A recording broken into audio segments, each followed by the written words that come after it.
नमस्कार। गिरीश गुप्ता के चैनल में आपका स्वागत है। यदि वर्तमान जियोपॉलिटिकल सिनारियो को देखें तो हमें स्थिति बद से बदतर नज़र आ रही है। और ये रशिया यूक्रेन तो था ही, चीन ताइवान भी पहले से था, इज़राइल हमस भी पहले से प्रेजेंट था, और ये अब नई मुसीबत वेनेजुएला और लैटिन अमेरिकन कंट्रीज़ के सामने पैदा हो गई है। और ट्रंप साहब ये चाहते हैं कि ग्रीनलैंड भी वो हड़प लें, और सारे लैटिन अमेरिकन कंट्रीज़ जितने भी हैं, चाहे वो ब्राज़ील हो या कोलंबिया हो या मेक्सिको हो, उनको भी वो लगातार धमकियां दे रहे हैं। और इधर भारत की बात करें तो भारत के आसपास बांग्लादेश और पाकिस्तान नई मुसीबतें पैदा कर रहे हैं। तो ये जाहिर ही है कि हर देश अपनी सुरक्षा के प्रति चिंतित है। तो इसी परिदृश्य में एक सेंटिमेंट ये डेवलप हो रहा है कि भारत को भी अपना जो रक्षा बजट है वो बढ़ाना चाहिए। और ये उम्मीद जाहिर की जा रही है कि जो आगामी बजट है उसमें रक्षा सौदों पर या रक्षा से रिलेटेड जो बजट है उसको काफ़ी बढ़ाया जाएगा। तो इस सिनारियो को ध्यान में रखते हुए आज की कंपनी जो हम डिस्कस करने जा रहे हैं, जिसका बिजनेस मॉडल हम डिस्कस करेंगे, उस कंपनी का नाम है पारस डिफेंस एंड स्पेस टेक्नोलॉजीज़। और ये एक मुंबई बेस्ड कंपनी है जो डिफेंस और स्पेस यानी अंतरिक्ष के क्षेत्र में काम करती है। तो आज के वीडियो में जानेंगे कि एग्जैक्टली ये कंपनी क्या करती है, क्या इसका बिजनेस मॉडल है, स्ट्रेंथ और वीकनेसेस क्या हैं। डिफेंस से रिलेटेड कई शेयर्स पे हमने वीडियो बनाया है, और रिसेंटली हमने एमटार टेक्नोलॉजीज़ के बिजनेस मॉडल के ऊपर वीडियो बनाया था। आप वो प्लेलिस्ट में अवेलेबल है, आप चाहें तो देख सकते हैं, और वहाँ से आप कंपेयर कर सकते हैं कि पारस डिफेंस एंड स्पेस टेक्नोलॉजीज़ और एमटार टेक्नोलॉजीज़ दोनों डिफेंस के क्षेत्र में हैं, लेकिन दोनों का बिजनेस मॉडल और काम करने का क्षेत्र जो है वो बिल्कुल अलग अलग है। इसलिए डिफेंस को आप एक स्ट्रोक से, एक ब्रश से पेंट ना करें। यानी जब भी आप डिफेंस रिलेटेड क्षेत्र में कोई शेयर खरीदने या बेचने के प्रयास करें तो एक बार कंपनीज़ को ये भी जान लें, कंपनीज़ के बारे में, कि वो किस टेक्नोलॉजी में काम करती हैं और किस प्रकार से वो डिफेंस सेक्टर में मदद कर रही हैं। तो हमेशा की तरह पहले जान लेते हैं पारस डिफेंस एंड स्पेस टेक्नोलॉजीज़ के इतिहास से। तो इस कंपनी का इतिहास बहुत ही पुराना है। एक दुकान यानी प्रोप्राइटरी कंसर्न के रूप में इस कंपनी की स्थापना हुई 1979 में, और उस समय इस कंपनी की स्थापना शरद वीरजी शाह साहब ने की, जो इस कंपनी के चेयरमैन हैं फिलहाल। और उस समय ये जो प्रोप्राइटरी कंसर्न था उसका नाम पारस इंजीनियरिंग कंपनी था। 2009 में एक अन्य कंपनी की स्थापना की गई, उसका नाम रखा गया पारस फ्लो फॉर्म इंजीनियरिंग लिमिटेड। 2012 में जो इनकी प्रोप्राइटरीशिप कंसर्न थी पारस इंजीनियरिंग कंपनी, उसका अमालगमेशन या मर्जर कर दिया गया पारस फ्लो फॉर्म इंजीनियरिंग लिमिटेड में। और 2015 में कंपनी का नाम बदलकर पारस डिफेंस एंड स्पेस टेक्नोलॉजी, जो आज इनका नाम है, वो कर दिया गया। सितंबर 2021 में इनका आईपीओ आया। उस समय आईपीओ की जो प्राइस थी, इशू प्राइस थी, वो 175 रुपीज़ थी, और फेस वैल्यू जो है वो 10 रुपये थी। और रिटेल कैटेगरी में ये शेयर आईपीओ के समय 113 गुना सब्सक्राइब हुआ, और ओवरऑल 304 गुना सब्सक्राइब हुआ। बड़ी ज़बरदस्त डिमांड थी। आज का भाव मैं देखूं तो इस कंपनी की जो फेस वैल्यू वो 5 रुपये और शेयर का भाव लगभग 700 रुपये। तो इस प्रकार से 4.25 या 4.25 ईयर्स में ये शेयर 8x हो चुका है। 4.25 साल में 8x, तो 90% लगभग 89.89% पर एनम की दर से इसने बम्पर रिटर्न दिया शेयर होल्डर्स को। जिनको ये अलॉट हुआ आईपीओ में, उनको इसने मालामाल कर दिया गया है। तो अब जान लेते हैं कंपनी के बिजनेस के बारे में। तो ये कंपनी जो है ये 2 सेक्टर्स में काम करती है, जैसे इसके नाम में भी शामिल है, और साथ ही साथ मैंने वीडियो की शुरुआत में भी बताया, एक डिफेंस सेक्टर में और एक अंतरिक्ष के सेक्टर में। तो ये इन 2 सेक्टर्स के लिए integrated design development and manufacturer है, यानी IDDM है। अब ये चीज़ क्या होती है, देखिए, एक तरीके की कंपनी तो वो हुई कि आपने कोई टेक्नोलॉजी जो है वो फॉरेन से इंपोर्ट करके, जैसे उन्होंने लेआउट दिया, जैसे उन्होंने रिक्वायरमेंट बताई मशीन्स की, वैसी मशीन्स आपने ख़रीद ली और आपने मैन्युफैक्चर कर दिया। यहाँ ये जो कंपनी है ये बेसिकली इंपोर्ट सब्स्टिट्यूशन कंपनी है। इंपोर्ट सब्स्टिट्यूशन का मतलब ये है कि बाहर से प्रोडक्ट या कोई कंपोनेंट मंगाने की जगह ये इंडिजिनसली यानी भारत में ही स्वदेशी रूप में ही ये उस कंपोनेंट को डेवलप कर देते हैं, उसकी डिज़ाइन कर देते हैं, मैन्युफैक्चर करके ये डिफेंस या स्पेस जो भी इनके क्लाइंट होते हैं वहाँ उनको ये दे देते हैं। तो जो 2 सेगमेंट इनके हैं, जो पहला सेगमेंट है वो है ऑप्ट्रॉनिक्स एंड ऑप्टिक्स, और दूसरा जो सेगमेंट है वो है डिफेंस इलेक्ट्रॉनिक्स। अब ये ऑप्टिक्स और ऑप्ट्रॉनिक्स है वहाँ से इनका रेवेन्यू 49% आता है, और जो डिफेंस इलेक्ट्रॉनिक्स है वहाँ से इनका जो रेवेन्यू वो 51% आता है, आधा आधा आप समझ लीजिए। अब ये ऑप्टिक्स और ऑप्ट्रॉनिक्स क्या है, तो देखिए ऑप्टिक्स वो टेक्नोलॉजी है जो कैमरे में, लेंसेज में, टेलीस्कोप में इस्तेमाल होती है, और ऑप्ट्रॉनिक्स जो है वो ऑप्टिक्स प्लस इलेक्ट्रॉनिक्स से मिलकर बना है। तो जो हाई एंडेड कैमरे जो होते हैं, आप ये समझ लीजिए कैमरे हुए, लेंस हुए, हाई एंडेड जिसमें इलेक्ट्रॉनिक्स भी काम आती है और जहाँ पर लेंसेज का यूज़ भी होता है, और जो सैटेलाइट में या मिसाइल वगैरह में इस्तेमाल होते हैं, वो जो ब्रांच होती है वो ब्रांच ऑप्टिक्स की, वो ब्रांच वो ऑप्टिक्स या ऑप्टो इलेक्ट्रॉनिक्स कहलाती है। अब इस ऑप्टिक्स और ऑप्ट्रॉनिक्स का आखिर इस्तेमाल किस प्रकार से होता है, तो देखिए मिलिट्री और स्पेस दोनों में इनका इस्तेमाल होता है।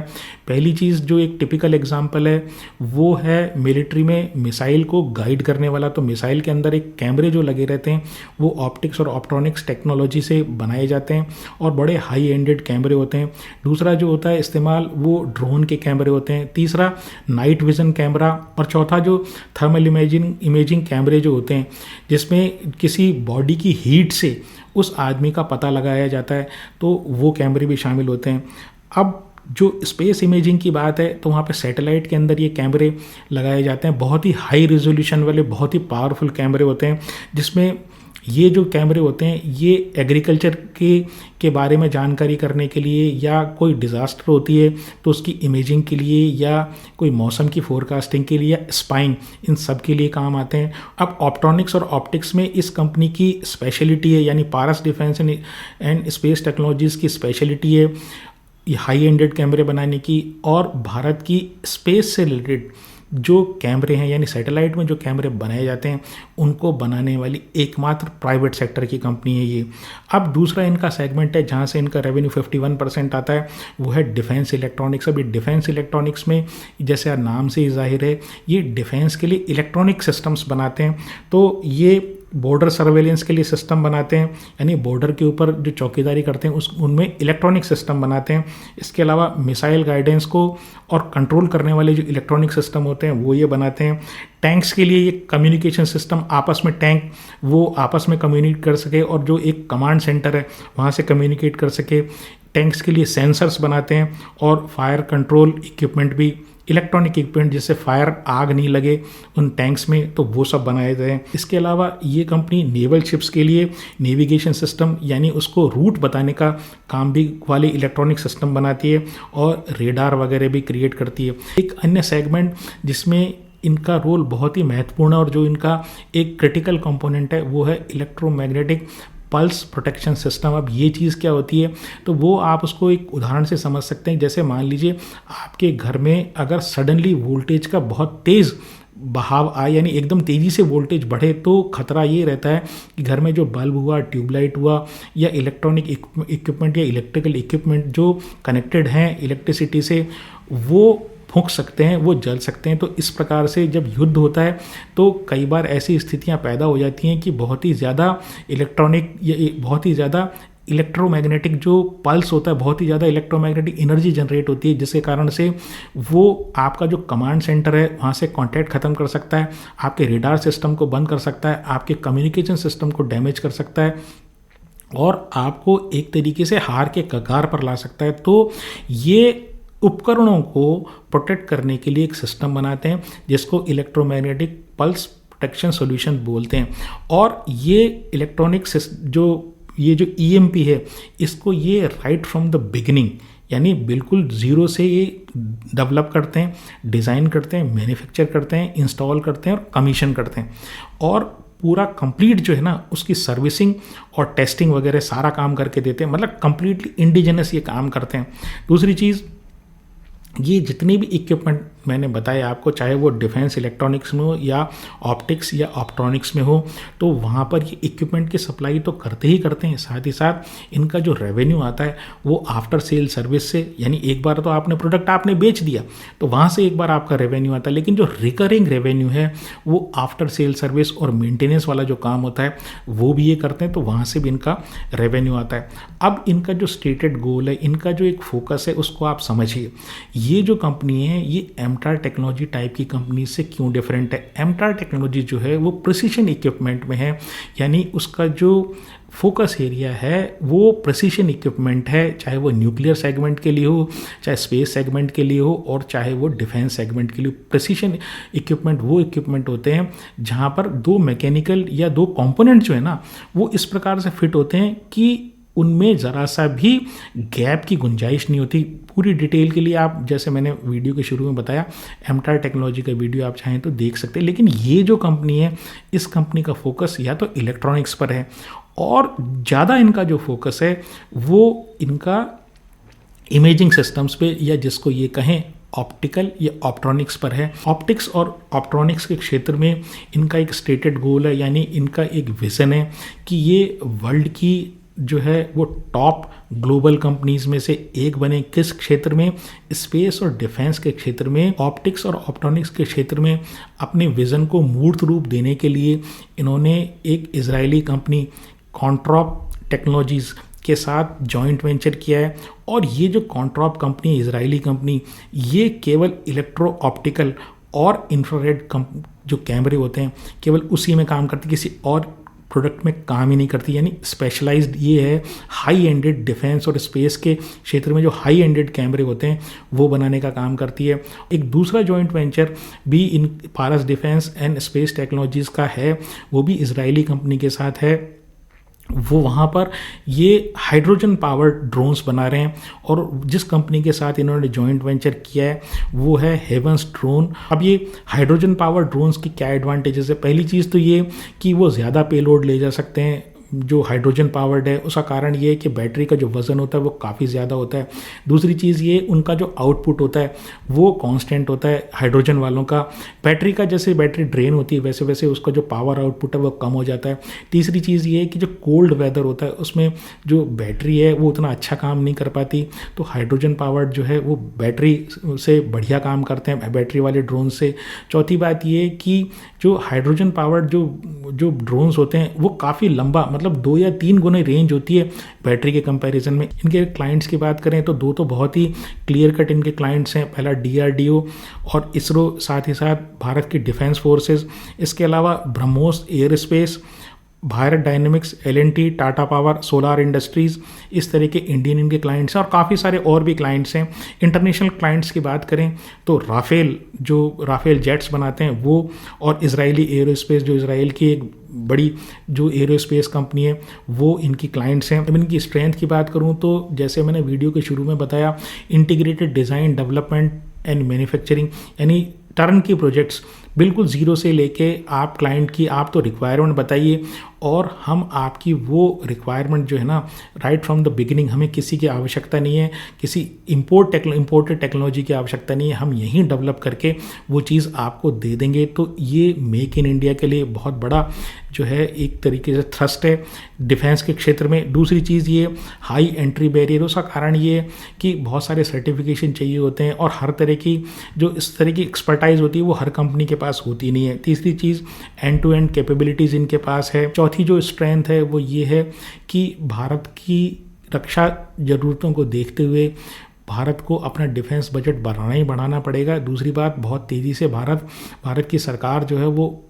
स्वदेशीकरण, सेना के जो आयुध हैं, जो सेना के जो उपकरण हैं उनका स्वदेशीकरण करने का प्रयास कर रही है। इस कंपनी की वीकनेस की अगर मैं बात करूं तो ये सेक्टर वाइज वीकनेस है। ज़्यादातर जो कंपनी डिफेंस मैन्युफैक्चरिंग या स्पेस मैन्युफैक्चरिंग में होती है उनका जो प्रोजेक्ट का जो साइकिल होता है वो बहुत लंबा होता है। प्रोजेक्ट साइकिल का मतलब ये कि जैसे मान लीजिए आपने कोई चीज़ डेवलप की, कोई इक्विपमेंट या कोई कंपोनेंट डेवलप किया, अब उस डेवलपमेंट को दिखाने के लिए पहले उसकी टेस्टिंग होती है, उसका प्रोटोटाइप बनता है, उसके बाद उसका प्रोडक्शन का आपको ऑर्डर मिलता है। ऑर्डर मिलने के बाद आपको बहुत सारे तो सर्टिफिकेशन चाहिए होते हैं, उसके बाद वो एक्चुअल फील्ड टेस्टिंग होती है। फील्ड टेस्टिंग होने के बाद आपको एक बड़ा ऑर्डर मिलता है। तो काफ़ी सारी जो चेन है, ये ऑर्डर मिलने की जो चेन है ये बहुत ही लंबी होती है, इसलिए ये जो प्रोजेक्ट एग्जीक्यूशन साइकिल इनका लंबा होता है। दूसरी चीज़ ये कि इनका जो मेजर काम है वो टेंडर के थ्रू आता है और इनका जो मेजर क्लाइंट है वो गवर्नमेंट ऑफ इंडिया है और उनकी गवर्नमेंट की फोर्सेज हैं और साथ ही साथ इसरो है। और ये सारे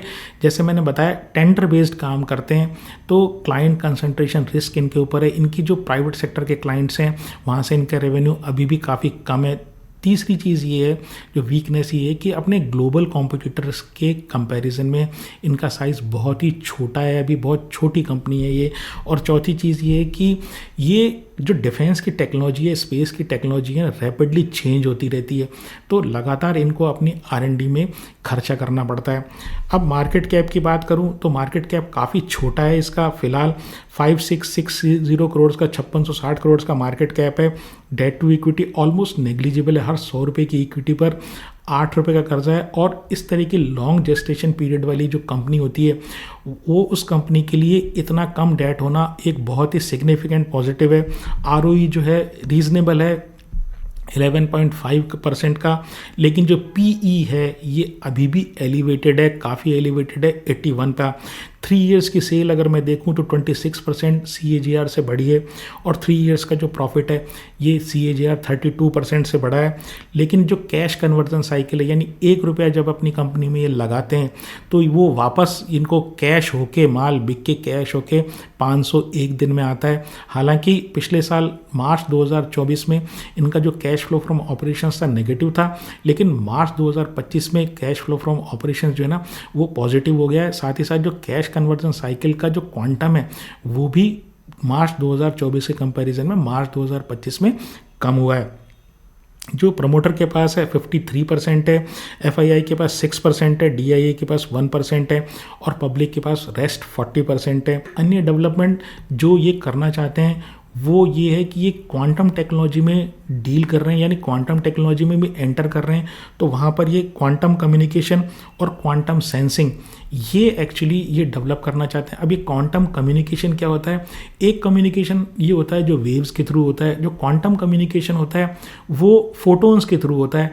तो वहाँ पर जो हैकिंग होती है, यानी जब मैं कमांड डिफेंस में अगर इसका यूज़ देखें तो अगर कमांड सेंटर अपने फौजी से बात कर रहा है तो जो क्वांटम टेक्नोलॉजी होती है उसमें उस चीज़ को इंटरसेप्ट करना या डिकोड करना थोड़ा सा मुश्किल होता है, या कहें काफ़ी मुश्किल होता है। तो इसी प्रकार से जो क्वांटम सेंसर्स होते हैं वो भी जिस चीज़ को वो सेंस करना चाहते हैं उसका सेंस बहुत ही एक्यूरेट और बहुत ही क्विक वो प्रोवाइड करते हैं। वीडियो को समराइज़ करूं तो दो बहुत ही उभरते क्षेत्रों में काम करने वाली ये कंपनी है, डिफेंस और स्पेस क्षेत्र में। और जियोपॉलिटिकल टेंशन्स के कारण जो डिफेंस कंपनीज़ हैं उनके बारे में जो सेंटिमेंट वो पॉजिटिव हो गया है। लेकिन ये जो 81 का PE है ये मुझे ऐसा लगता है किसी लॉन्ग टर्म इन्वेस्टर के लिए वो सही नहीं है। इसलिए आप टाइम का इंतज़ार करें, और कभी मार्केट वाइड करेक्शन होता है परफॉर्मेंस वाइज नहीं, यानी कंपनी की परफॉर्मेंस में कोई डेंट नहीं आना चाहिए। तो अगर कोई मार्केट वाइड करेक्शन होता है उसमें ये कंपनी अगर नीचे आती है तो एक बार आप अपने फाइनेंशियल एडवाइज़र की सलाह से इसमें खरीदने या बेचने का कोई निर्णय करें। मेरी इस शेयर में किसी अन्य शेयर में खरीदने या बेचने की कोई राय नहीं है। अगर आपको मेरा प्रयास पसंद आया हो तो चैनल को सब्सक्राइब करें, वीडियो को लाइक करें और शेयर करें। आज के लिए इतना ही। नमस्कार, धन्यवाद, जय हिंद।